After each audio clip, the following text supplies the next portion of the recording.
It's kind of crazy, I know. Trying to find a good Chinese teacher or a good classroom teacher, it's really difficult.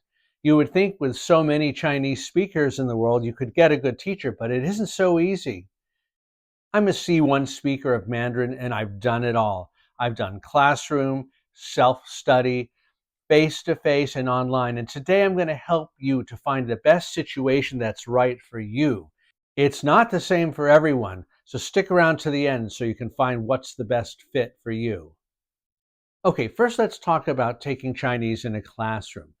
This could be at a college or continuing education. Now, the benefit there is that it's very structured. You have a textbook, you have someone running the class, someone giving you homework that you should do. It's very structured, very good if you want to get things accomplished. The negative part about it is the personal attention just isn't there. You may get called on once or twice during class, so you have no way really of knowing how good your pronunciation is. And there, it's not the teacher's fault, especially if they have a class of 30, 40, or even 50 students. So that leads us to the next one, which is face-to-face tutoring. That's a great choice because, of course, it's all you all the time. And your teacher will be there to constantly correct your pronunciation, correct your grammar, make sure your tones, your rhythm, make sure that everything sounds good, and can also personalize your learning. If you have a weak spot, they can focus in on that. The problem with this, of course, is that it's a lot more money, and not all of us have the money to spend on face-to-face lessons once a week. Self-study is another choice that can work for you.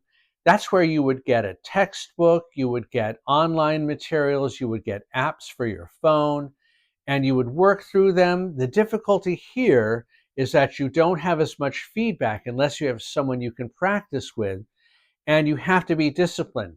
If you don't want to do your homework, no one's going to say anything. Online learning is the last I wanted to talk about. You could do that one-on-one or in small groups.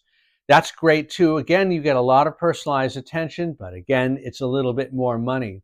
The issue there is finding the quality teacher that you want. Sometimes you won't know until you've taken a few lessons, and then you've already spent that money.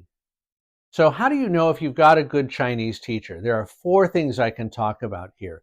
The first thing is they don't talk all the time. They encourage you to talk. They push you to talk maybe a little bit more than you're comfortable talking. The next thing is that they explain concepts clearly, including grammar, tones, pronunciation, and a little bit of the background if it helps as to why things are the way they are in that grammar, pronunciation, or tones.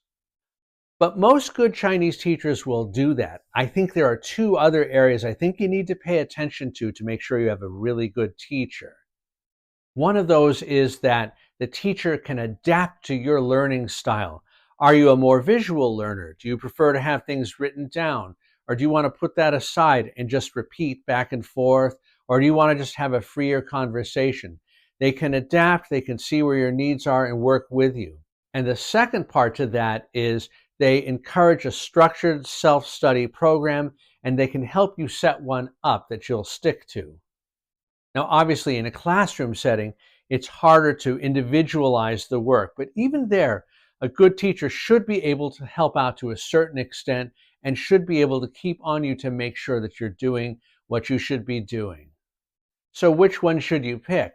Well, each mode of learning has its advantages and disadvantages, as we've discussed today. Whatever you do, you want to make sure that you throw yourself into it as much as possible.